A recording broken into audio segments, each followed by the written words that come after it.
उस्मान आइए आप।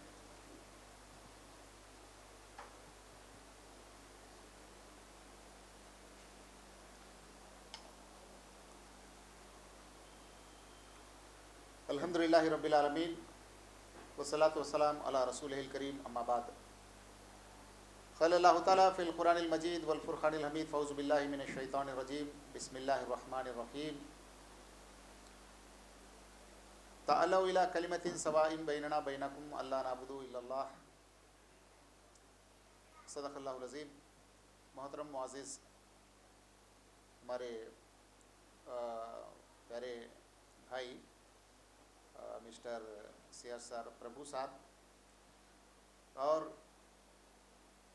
मेरे मोहतरम हिंदू मुस्लिम ईसाई भाई और बहनों, अस्सलाम वालेकुम वरहमतुल्लाहि वबरकातुहू। अल्लाह का शुक्र है कि अल्लाह ताला हम तमाम को उसके एकताई की तरफ और उसके एकताई के और पलटने की और उसके एकताई की बात को जानने की तौफीक अता किया। तो अल्लाह चाहता है, अल्लाह वाहिद है, अपने बंदे भी आपस में मिलजुल कर एक बनकर रहें, ये ख्वाहिश अल्लाह की। उसके बरक्स शैतान की चाहत यह है कि वो आपस में बटे लड़े दूर हों, ये तमन्नाए शैतान है। तमन्नाए रहमान और तमन्नाए शैतान। और बंदों में भी दो किस्म के होते हैं। बंदे रहमान के बंदे अगर हैं तो वो एकताई की तरफ ले जाना चाहते हैं लोगों को, और अगर शैतान के बंदे हैं और माया के बंदे हैं तो लोगों को बांटना चाहते हैं, तोड़ना चाहते हैं, दूर करना चाहते हैं। ये दो किस्म के बंदे हैं। लिहाजा हम अपने आप को एकताई की तरफ जाने वाले हों और रहमान के बंदे बने। हम अगर वाकई रहमान के बंदे होते तो हम जो है डाइवर्सिटी के अंदर जो है यूनिटी को देखते हैं, और शैतान के बंदे यूनिटी में डाइवर्सिटी को देखते हैं और वो डाइवर्सिटी को बेस बनाते हैं। तो ये दो फ़र्क हैं। तो अल्हम्दुलिल्लाह यहाँ जितने भी हम जमा हुए हैं, हमारी चाहत ये है कि हमारे ज़ाहिरी कमोबेशों के बावजूद एक आखिरी एक असल एकताई की तरफ हम जाने की कोशिश में लगे हुए हैं। अल्लाह इसमें जो है कामयाबी अता करे। और दूसरा पहलू ये है कि दीगर ममालिक में, दीगर कौमों में जितना डाइवर्सिटी नहीं है उतना सारा ज़्यादा डाइवर्सिटी हमारे पास है।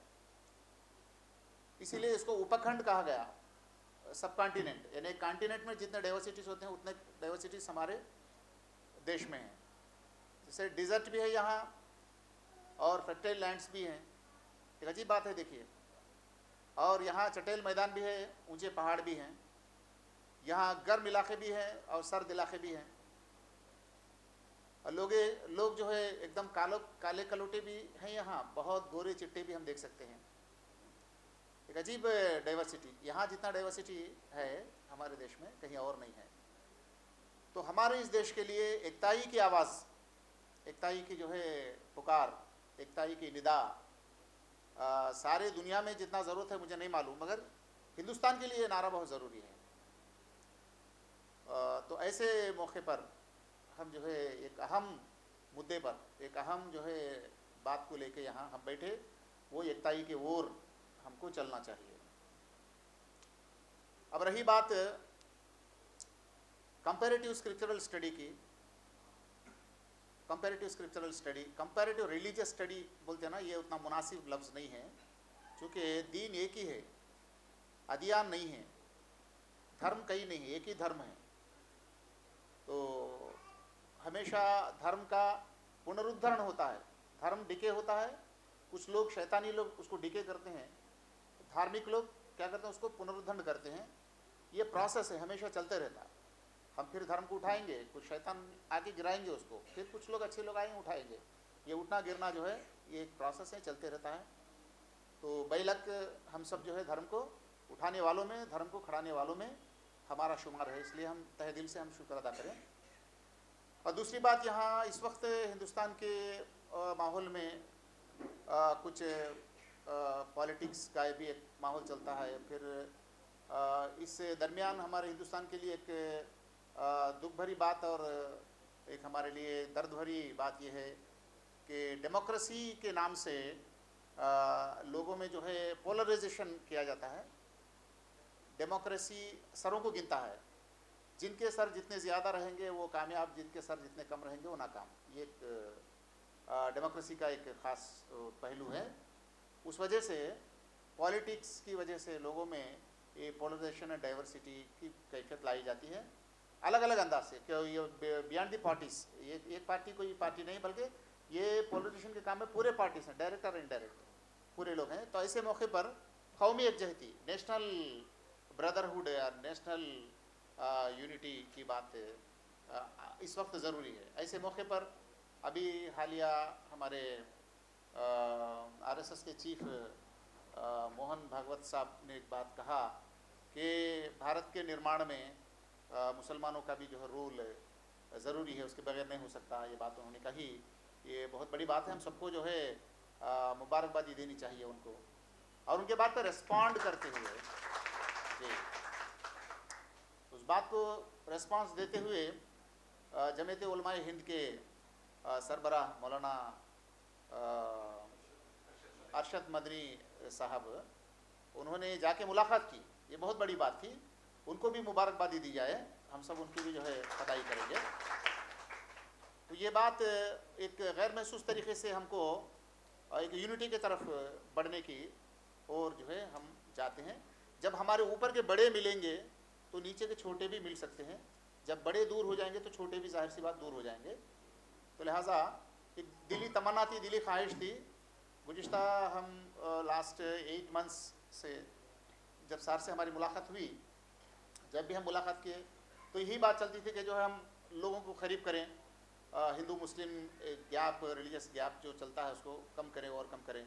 और ऐसा जो है ये इसलिए कि हमारी बका सही हो। अगर देश में इंतशारी हो तो ना हम तिजारत कर सकेंगे, ना जो है हम नौकरी कर सकेंगे, ना आराम से जो है हम कुछ काम कर सकेंगे, ना बच्चे हमारे पढ़ सकेंगे, और कुछ भी नहीं होगा। जैसे हम कई कंट्रीज जो क्रश होते जाते हैं देखते हैं, जैसे आप अल्जीरिया देखिए, ना तो फिर जो है इराक़ देखिए, इस तरह के यमन देखिए, बहुत सारी कंट्रीज़ के अंदर क्या हालत हो रही है। ये इंटरनेशनल ये डर्टी पॉलिटिक्स हैं, एक इंटरनेशनल एक गेम है कि जो है लोगों यानी पूरे दुनिया के रिसोर्सेज को अपने कब्जे में लाने के लिए आपस में लोगों को लड़ा के अपना जो है फ़ायदा उठाना चाहते हैं। अभी इंटरनेशनल गेम पूरी तरह जो है ग्लोबलाइज हो चुका है। एक इसका पूरा एक खेल चल रहा है। इसके अंदर वो लोग चाहते हैं कि जो है किसी भी देश के लोग आपस में मिल के ना रहें, वो आपस में टूटें, आपस में लड़ें, ताकि पॉलिटिकली कमज़ोर हो जाएं और उनके पपेट गवर्नमेंट्स को वहाँ फार्म करें, वहाँ के रिसोर्सेज जो है वो हासिल करें। ये इंटरनेशनल गेम है।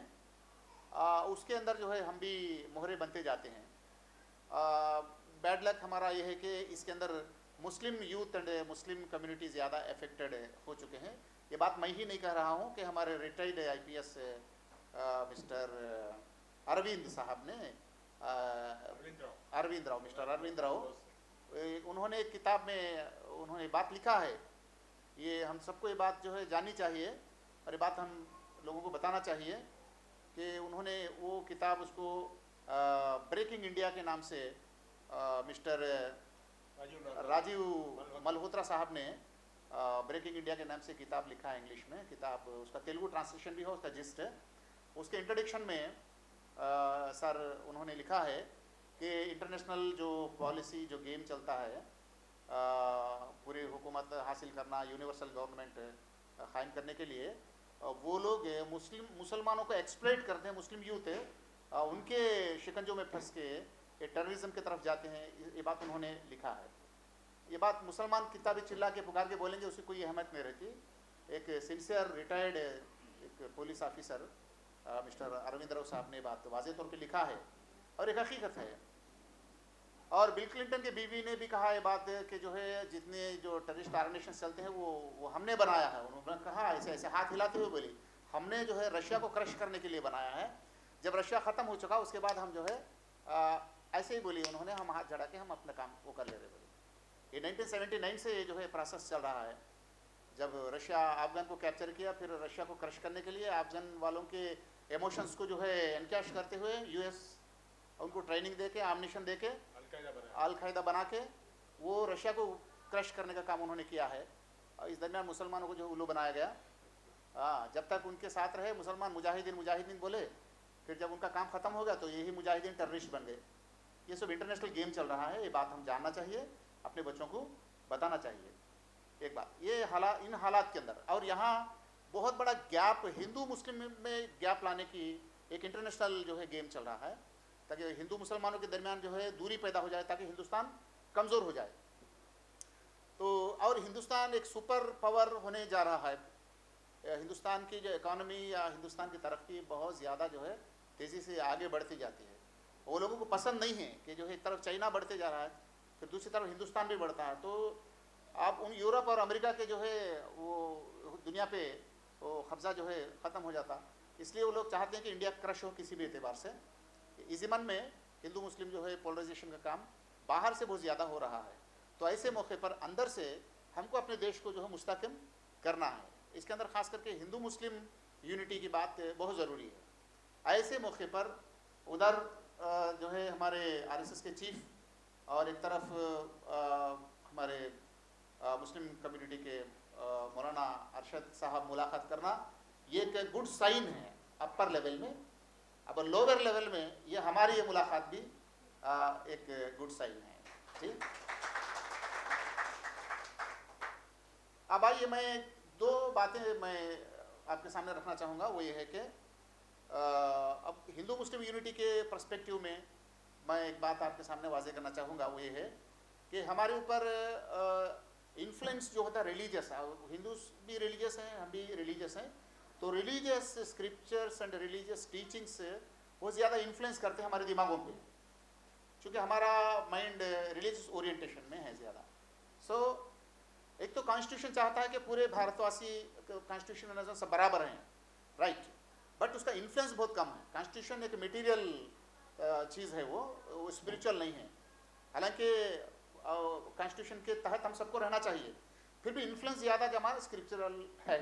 इसलिए मैं चाहता हूँ कॉन्स्टिट्यूशन के एम को अचीव करने के लिए हम स्क्रिप्चर्स को यूज़ करें, स्क्रिप्चर के थ्रू हम जो है ये यूनिटी हम लाने की कोशिश करें। एक बहुत बड़ा पहलू है जी। तो इसी मन में मैं दो बातें आपके सामने रखना चाहूँगा। इस वक्त हमारे सोसाइटी के लिए या सारी दुनिया के लिए एक बहुत बड़ा प्रॉब्लम है, वो हम गौर करें। वो सबसे बड़ा प्रॉब्लम है डीमोरलाइज होते जाता है दुनिया, ज़्यादा क्या बोले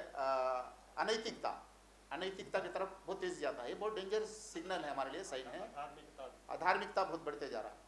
तो ऐसे मौके पर ये दुनिया का प्रॉब्लम है, खास करके हिंदुस्तान में भी इसका बहुत असरअंदाज हो रहे हैं।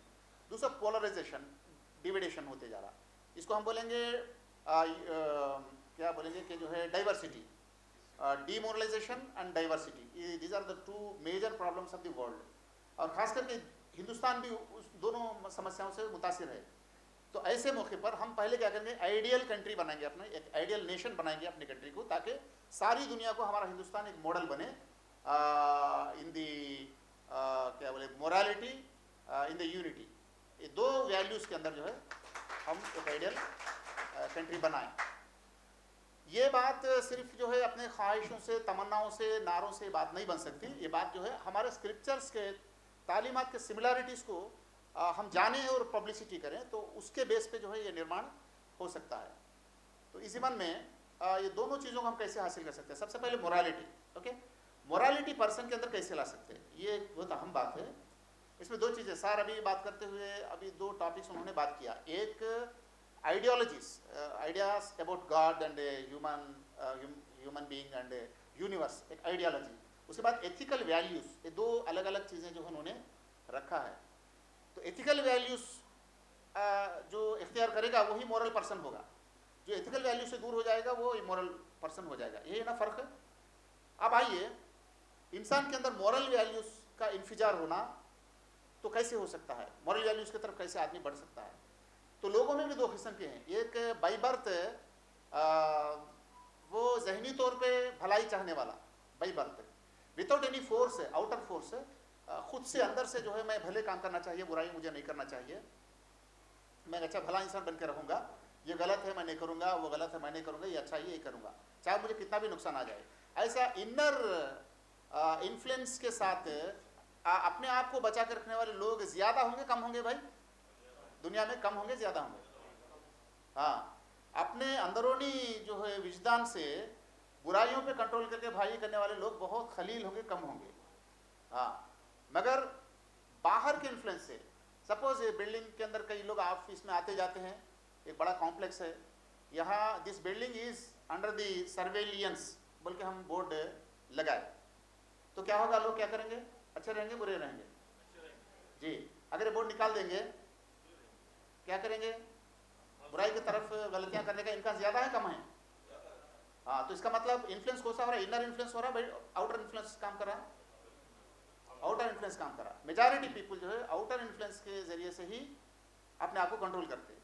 ये हिंदुस्तान जैसे अंडर डेवलप्ड कंट्री या अभी डेवलप होने वाले कंट्री के अंदर, या बैकवर्ड कंट्री जैसे पाकिस्तान और बांग्लादेश, अदर श्रीलंका वगैरह बैकवर्ड कंट्रीज, वहाँ की बात नहीं बोल रहा हूँ मैं। ये जैसे लंदन, अमेरिका जैसे जो है, यूरोप जैसे कंट्रीज के अंदर, एडवांस्ड एंड सिविलाइज्ड कंट्रीज जो बोल रहे, वहाँ के शॉपिंग मॉल्स में भी तो जो है सीसी कैमरास रख के जो है वॉच करना पड़ रहा है। तो इसका मतलब क्या समझ में आ रहा है कि जो आदमी कितना भी सिविलाइज्ड क्यों ना हो जाए, उसको आउटर जो है इन्फ्लुएंस उसको ये ज़रूरी है, ये बात हमें समझ में आती है। तो इस वक्त हमारे जो किताबें जो बताती हैं वो एक बेहतरीन पॉलिसी हमको देती है। वो पॉलिसी का मटेरियल पॉलिसी, अब सपोज आप, मैं कुछ नुकात आपको बताऊंगा, वो आप काउंट कीजिए। नंबर 1, एक ह्यूमन यानी कुछ इंसानों का एक ग्रुप हम बनाए, टीम फॉर्म की, ओके, एक ऑब्जेक्ट हासिल करने के लिए, काम करने के लिए। उनका एक लीडर बनाया जाए, नहीं बनाया जाए? बोलिए, टीम लीडर रहना नहीं रहना?